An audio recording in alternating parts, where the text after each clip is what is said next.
Bonjour, sur cette vidéo, je vais vous parler des trois mécanismes de défense qui se mettent en place après une rupture amoureuse. Si vous ne me connaissez pas, je suis Eric Marcos, hypnocoach de lettres spécialisé dans les séparations douloureuses.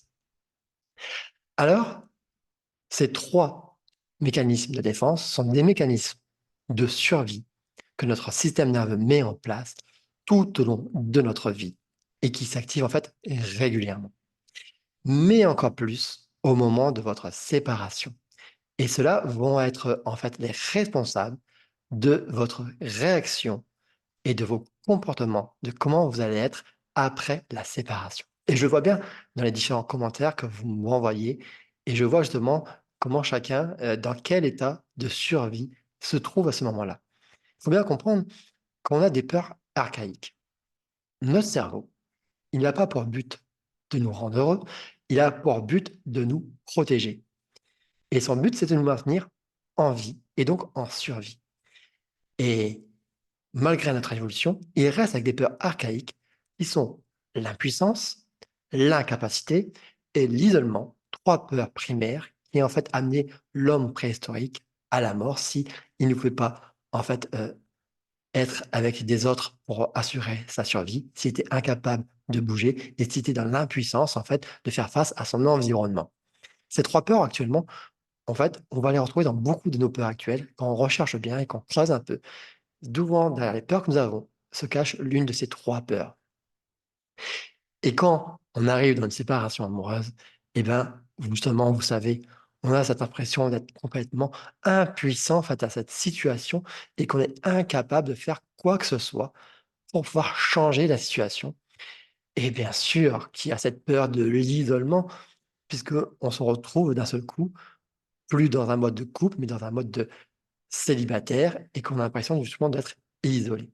Et c'est pour ça que, au-delà en fait de la blessure qu'on a dans le cœur, de la tristesse, notre cerveau passe en mode survie et que notre corps réagit en nous faisant venir dans ce mode de survie.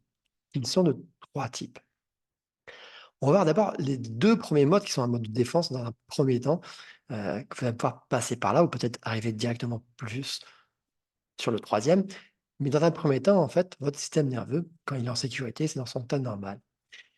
Et face à une situation, en fait, où il se sent en survie, il passe dans le mode, en fait, sympathique et normalement, c'est ce qui vient nous faire, en fait, nous mettre en mode survie où, notre cœur va battre plus vite, où on va avoir une souffle plus vite aussi pour pouvoir mieux respirer afin de soit fuir ou soit de combattre. Mais là, tu vas me dire quel est le rapport avec vous pendant une séparation? Et bien, votre système, il va, en fait, faire un similaire entre le fait de se retrouver d'un seul coup dans une séparation, avec cette peur de se sentir incapable, impuissant et d'être isolé, va vous mettre en mode survie parce qu'il vous pense, votre cerveau, votre système pense que vous êtes en danger de mort et va vous mettre dans ce système, en fait, de réaction et de survie. Et ce qui va faire que, bah, peut-être, vous allez avoir beaucoup de colère et d'énervement, ça va être votre sympathique agressif, vous allez passer en mode combattant et en fait, et tout va vous énerver et vous allez avoir de la colère. Alors bien sûr, la colère normale de ce qui s'est passé, mais là, encore plus, en fait, vous êtes en réaction face à tout. Et c'est en fait un système de défense, cette colère est en fait un système de réaction pour vous mettre en fait en protection, puisque vous êtes contre ce qui se passe actuellement et ça sera votre système de défense. Et ça va être aussi, notamment, et je le vois beaucoup, beaucoup dans les commentaires, tous ceux qui vont se mettre à fond dans une activité et qui vont dire: «Oui, bah, c'est pas grave, là, pour plus penser à la séparation, pour pas être triste, il faut se mettre à fond dans le sport ou à fond dans le travail» et ça, encore une fois, c'est une réaction de votre système nerveux qui vous met en fuite, en fait. Il vous met en mouvement parce que, comme je l'expliquais, le système sympathique est là pour vous mettre en mouvement et quand vous êtes en mouvement dans ce cadre-là, votre corps a l'impression que vous vous protégez parce que, bah, vous pensez pas pendant ce moment-là. Sauf que cette protection, elle n'est pas adaptée. Parce que oui, d'accord, vous allez vous mettre à fond dans votre travail, à fond dans le sport, dans plein d'activités et vous n'allez pas penser. Mais au moment où vous allez vous poser, au moment où parce que vous ne pouvez pas être tout le temps avoir votre agenda surchargé, donc ça va vous demander beaucoup d'énergie et à un moment où vous allez vous poser, ben, tout va revenir parce qu'en fait, il n'y aura aucun travail de fait d'introspection sur qu'est-ce que vous avez vécu, sur l'accepter vos émotions. Vous êtes en fuite, en fait, justement, vous voulez fuir vos émotions, à venir accepter ce que vous ressentez en vous occupant. Mais ça ne reste que de la fuite pour pas ressentir justement toute cette douleur parce que, et oui, le cerveau veut nous éviter de souffrir. Malheureusement, lorsqu'on vit une séparation, vous êtes obligé de passer par cette étape de souffrance, d'accepter cette tristesse et cette douleur de la fin de cette relation et de toutes les attentes qui étaient derrière et de tous les projets qu'ils vivaient parce que la fin d'une relation, c'est pas seulement le deuil du couple, c'est le deuil aussi du système familial qui allait avec et de tous les projets qu'on en avait.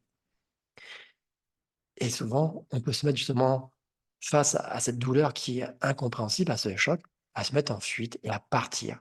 Soit à faire des dénis, donc ça c'est de la fuite aussi, de dénir, dire non mais c'est pas vrai, ça va pas vraiment se passer, il va changer, il va voir qu'il se trompe. Ce n'est pas possible. Donc c'est une phase normale hein, du deuil. Ça peut être aussi à s'occuper en fait, par beaucoup d'activités, donc ça c'est vraiment de la fuite. Ou alors, comme je dis aussi, être très en réaction à tout et être en fait dans énormément de colère parce que en fait, c'est la façon qu'on va venir en fait, se défendre face à soi. Et encore, si vous n'arrivez pas dans cette étape-là, il y a l'étape d'après et c'est ce que j'ai vu voir dans un commentaire justement il y a peu de temps, c'est la sidération. Votre système nerveux est tellement dépassé par cet état de stress qui va venir en fait activer en fait votre nerf parasympathique dorsal qui vous met dans l'immobilisme. À la base, ce système nerveux, les animaux ont le même. Les animaux, face à en fait un moment de survie, soit vont fuir, soit vont combattre. Et quand ils voient qu'il n'y a pas d'autre choix, que malheureusement ils vont mourir, ils viennent se figer, s'immobiliser en fait, pour avoir le moindre de souffrance. C'est ce qu'on peut voir en fait, dans des documentaires animaliers où on voit que la gazelle qui va être prise par exemple dans la bouche d'un lion, au bout d'un moment, elle cesse en fait complètement en fait de bouger et en fait, elle s'anesthésie elle-même par le figement ou des souris ou par avec un chat. C'est exactement la même histoire. Le système nerveux va se mettre en fait en immobilisation, il vient se figer et c'est ça aussi que nous on vit en fait. Notre système nerveux réagit de la même façon. Il a cette capacité à nous mettre en sidération, à nous bloquer, à nous mettre en immobilisme et lors de la séparation, ça aussi vient se mettre en place parce que de toujours la même façon, notre cerveau pense nous protéger, que nous sommes en danger de mort, ce qui n'est pas le cas. Il vient nous protéger de la douleur et peut nous mettre dans cette phase d'immobilisme où en fait, on ne sait plus quoi faire, on n'a plus d'énergie, on ne voit plus rien de possible. Pour nous, tout est fini. On a l'impression qu'on ne peut plus avancer, qu'on est capable de rien, qu'on ne vaut rien. Et tout ça, en fait, c'est notre en fait, notre système nerveux qui se passe dans ce mode de survie, mais en fait, c'est ce qu'on appelle le leader. En fait, il vient se figer. Il dit: «Là, faut plus que je bouge parce que là, je suis en danger» et en fait, il se met complètement c'est un état de sidération, c'est ça, on arrête, on est dans l'immobilisme et donc ce qui est important de comprendre, c'est que vous ne pouvez pas rester dans ces états de survie. Si vous voulez remonter, en fait, à revenir à dépasser votre deuil amoureux, il va falloir d'abord se remettre dans le mouvement, pour ceux qui sont dans l'immobilisme. Parce que le système nerveux étant fait que pour pouvoir revenir en sécurité, il faut d'abord repasser par votre système sympathique, c'est-à-dire, en fait, donc soit par la fuite ou le combattant, mais en fait, c'est de remettre en mouvement et après revenir encore une fois en sécurité. Et parce que nous avons un nerf qui est le nerf vague ventral qui vient à l'avant, qui est le nerf où en fait, qui nous permet de ressentir de la joie, de la compassion, de l'amour. Et c'est seulement quand on est dans cet état-là qu'on peut se sentir en fait tranquillisé, aimé et en paix.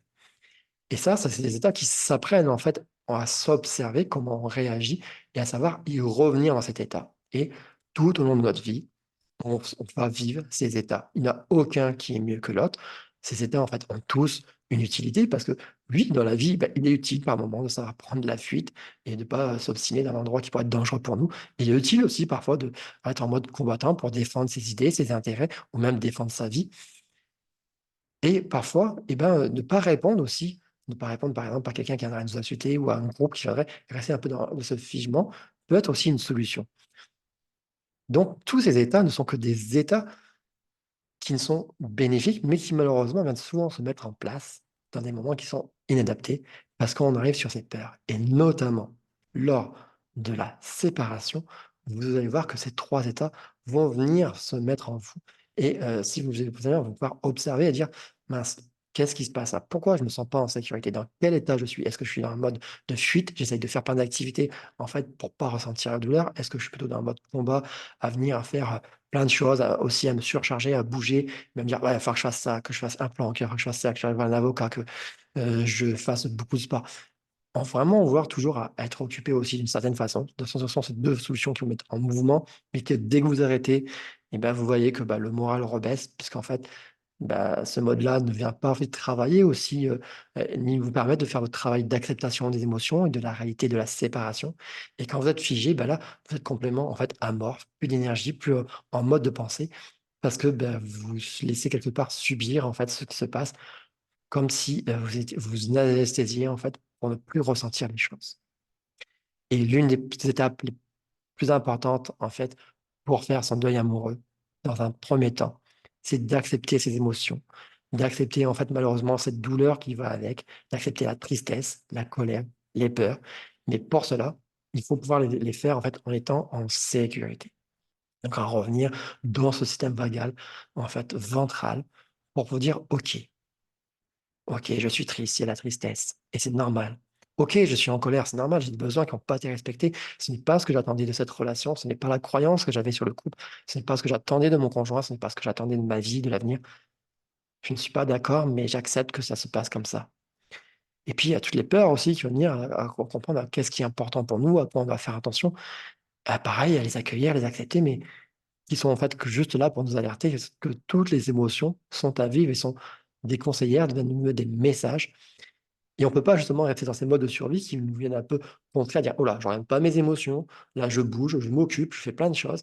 Mais si là vous le voyez très bien et je le vois le nombre de gens qui disent: «Ah je m'occupe à temps, mais dès que j'ai un moment de pause, ah puis là, bah, en ce moment il y a les jours fériés, là j'ai rien prévu dans mon agenda, ça va être dur et là, je sais pas comment je vais faire». Oui, parce qu'en fait vous quittez votre mode survie où vous êtes toujours activé à fuir dans plusieurs activités ou à pas faire beaucoup de travail ou de combat. Donc là, d'un seul coup, il faut se poser et cette méthode-là qui t'est pas adaptée parce que tu as pas permis de faire le travail, justement, devient dure. Et pour les personnes qui, eux, à l'inverse, sont dans l'état d'après, dans la sidération, qui sont toujours immobilistes, eux, c'est dur pour eux tout le temps parce qu'il faut qu'ils retrouvent ce talent pour revenir en mouvement, pour se remettre en marche et revenir retrouver cette énergie pour pouvoir avancer aussi et accepter ses émotions.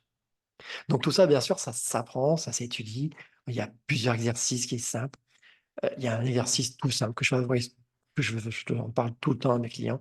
C'est simplement l'exercice de respiration qui s'appelle la cohérence cardiaque. C'est un exercice qui dure 5 minutes et avec cet simple exercice de respiration, vous voulez mettre votre cœur, en fait, dans la fréquence la, donc dans sa fréquence, la mieux, en fait, pour organiser tout votre système en sécurité. En faisant ce simple exercice, votre cœur est dans la fréquence optimale, ce qui fait que ça sécurise fortement votre système nerveux et votre organisme qui dit: «OK, toutes les fonctions marchent en fait, dans leur fréquence la plus viable sans être trop pas assez ou soit trop surexcité». C'est juste le marcher mieux et comme on va travailler sur ce système par la respiration, on va en même temps activer notre système parasympathique ventral, donc le nerf vague. On va mettre notre système en sécurité et pendant ces exercices, en fait, on arrête de penser puisqu'on est totalement concentré sur notre respiration et du coup, on a de la rumination mentale, ce qui fait qu'on va se remettre dans notre respiration, on va se sentir dans notre corps et d'abord notre corps va se sécuriser, ce qui va permettre de se ressentir en fait qu'on est là vivant et qu'on n'est pas en danger.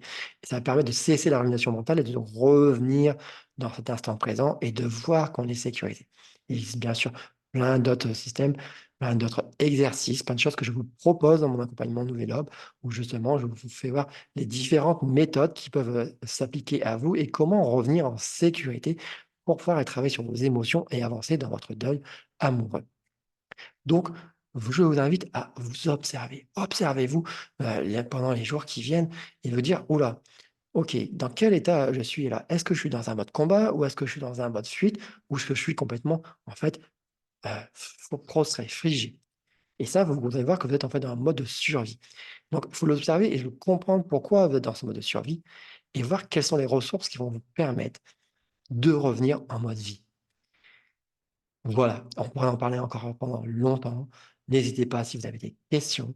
Et puis, bien, tout ça, c'est une étape, en fait, c'est une étape qu'il y a dans mon programme d'accompagnement, puisque, bien sûr, c'est la première étape qui va vous permettre, en fait, d'accepter en fait votre deuil amoureux et de repartir, c'est tout d'abord de vous mettre en sécurité avant de faire le travail sur vos émotions. Parce que tant que vous êtes dans ce mode survie, ben, vous ne pouvez pas accepter vos émotions parce que vous êtes soit en fuite, soit figé, il n'y a plus rien qui passe, ou alors que vous êtes dans le combat et vous êtes juste un tout reculé. Donc d'abord se mettre en sécurité et après il y aura ce travail sur les émotions à faire, à accepter, à les comprendre. Et ça pareil, ça fera l'occasion d'une autre vidéo.